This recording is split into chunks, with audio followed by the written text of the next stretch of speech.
Well, students, welcome to my class, that is English with DB sir. Today, let's learn about the articles in English. There are three articles in English: A, an, and D. ಅಂದ್ರೆ English ಅಲ್ಲಿ ಮೂರು article ಇದಾವೆ. ಅದು ಯಾವುದು ಅಂದ್ರೆ A, an ಮತ್ತು the. A, on ಅಂದ್ರೆ one ಅಂತ ಅರ್ಥ. ಎ ಮತ್ತು ಆನ್ ಅಂದ್ರೆ ಒನ್ ಅಂತ ಒಂದು. ಅದೇ ದ ಅಂದ್ರೆ ದ ಪರ್ಟಿಕ್ಯುಲರ್ ಒನ್ ಅಂತ ಅರ್ಥ.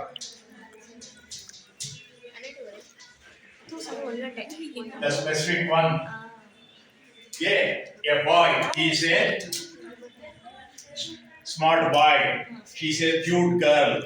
ಅಲ್ಲಿ ಈಸ್ ಅನ್ನೋದು ಆ ಅನ್ನೋದು ಒಂದು ಅನ್ನ ಅರ್ಥ ಕೊಡುತ್ತೆ.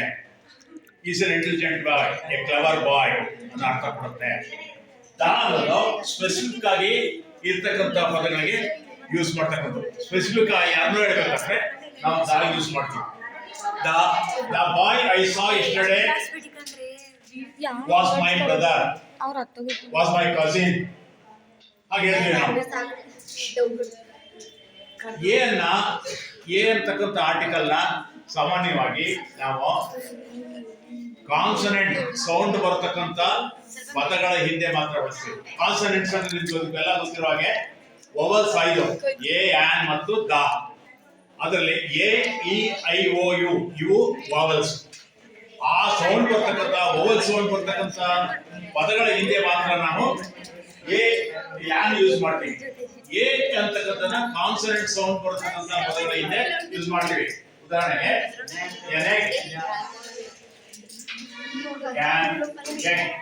ನೋಡಿ, ಇದು ಎ ಸೌಂಡ್.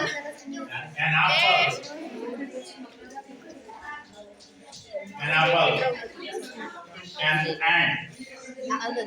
ಒಂದು ಮೊಟ್ಟೆ, ಒಂದು ಆಪಲ್, ಒಂದು ಆಂಟ್. ಇದು ಆಂಟ್. ಹೇಗೆ ಹೇಳ್ತಾರೆ? A boy means any boy. A girl means any girl. ಒಂದು ಹುಡುಗಿ, ಒಂದು ಹುಡುಗ ಅನ್ನೋ ಅರ್ಥವನ್ನು ಕೊಡುತ್ತೆ. ದಿ ಅನ್ನೋದು ಸ್ಪೆಸಿಫಿಕ್ ಆಗಿ ಯೂಸ್ ಮಾಡ್ತೀವಿ. ಸಾಮಾನ್ಯವಾಗಿ we usually use the with the rivers. The river Ganga.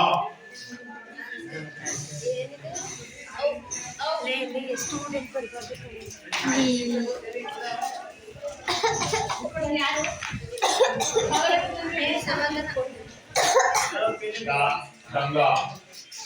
ಹಾಗೇನೆ ಮೌಂಟೇನ್ಸ್ ಕೂಡ ಯೂಸ್ ಮಾಡ್ತೀವಿ. ಹಿಮಾಲಯ.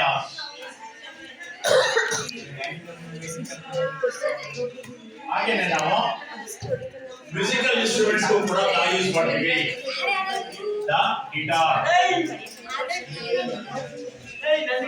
ಹಾಗೇನೆ ಎಪಿಕ್ಸ್ ಅಂದ್ರೆ ಪುರಾಣ ಗ್ರಂಥಗಳಿಗೆ ದ ಯೂಸ್ ಮಾಡ್ತೀವಿ. The Ramayana.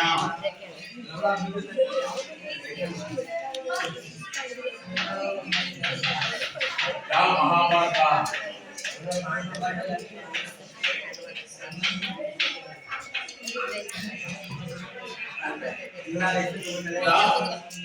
Bible. The Quran. ಇಲ್ಲಿ ನಾವು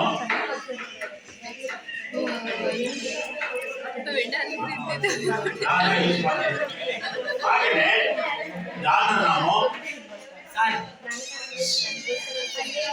ದಾನ ಸೂಪರ್ ಡಿಗ್ರಿನಲ್ಲಿ ಯೂಸ್ ಮಾಡ್ತೀವಿ.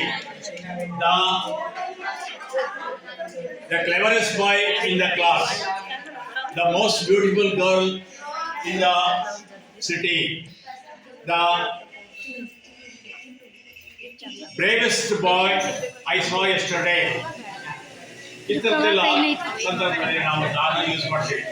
ಹಾಗೇನೆ ಇನ್ನು ಹೇಳ್ಬೇಕು ಅಂತಂದ್ರೆ ದಾನ ನಾವು ನ್ಯೂಸ್ ಪೇಪರ್ ಹೇಳುವಾಗ ದಾ ಯೂಸ್ ಮಾಡ್ತೀವಿ. The Hindu, the Deccan Herald, the Indian Express, ಹೀಗೆ ದಾನ ನಾವು ಯೂಸ್ ಮಾಡ್ತೀವಿ. ಒಟ್ಟಾರೆ ಈ ಸ್ಮಾಲ್ ವರ್ಡ್ಸ್ ಆರ್ಟಿಕಲ್ಸ್ ಅನ್ನೋದನ್ನ ನಮಗೆ ಇದು ಸೆಂಟೆನ್ಸ್ ಫಾರ್ಮೇಶನ್ ಮಾಡಬೇಕಾದ್ರೆ ಹೆಲ್ಪ್ ಆಗುತ್ತೆ. ನಮ್ಗೆ ಎ ಆನ್ ಅಂದ್ರೆ ಒಂದು ಅನ್ನ ಅರ್ಥ ಕೊಡುತ್ತೆ. ದ ಅನ್ನೋದು ಗೊತ್ತಾದಂತಹ ಪರ್ಟಿಕ್ಯುಲರ್ ವಸ್ತು, ವ್ಯಕ್ತಿ.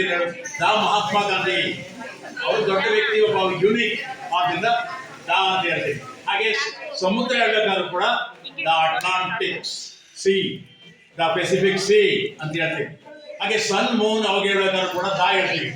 The sun, the moon, the earth ಅಂತ ಹೇಳ್ತೀವಿ. ಏರ್ತ್ ಅಂತ ಹೇಳಲ್ಲ, ದ ಅರ್ತ್ ಅಂತ ಹೇಳ್ತೀವಿ. ಯಾಕೆಂದ್ರೆ ನಾವು ಯುನಿಕ್, ವಿಶಿಷ್ಟವಾದವಾದ್ರಿಂದ. ಹೀಗೆ ನಾವು ಈ 3 ಆರ್ಟಿಕಲ್ಗಳನ್ನ ನಾವು ಕಲ್ತ್ಕೊಂಡಿದ್ದೀವಿ. Thank you. ನಿಮ್ಗೆ ಇಷ್ಟ ಆದರೆ ಲೈಕ್ ಮಾಡಿ ಮತ್ತು ಶೇರ್ ಮಾಡಿ. Thank you.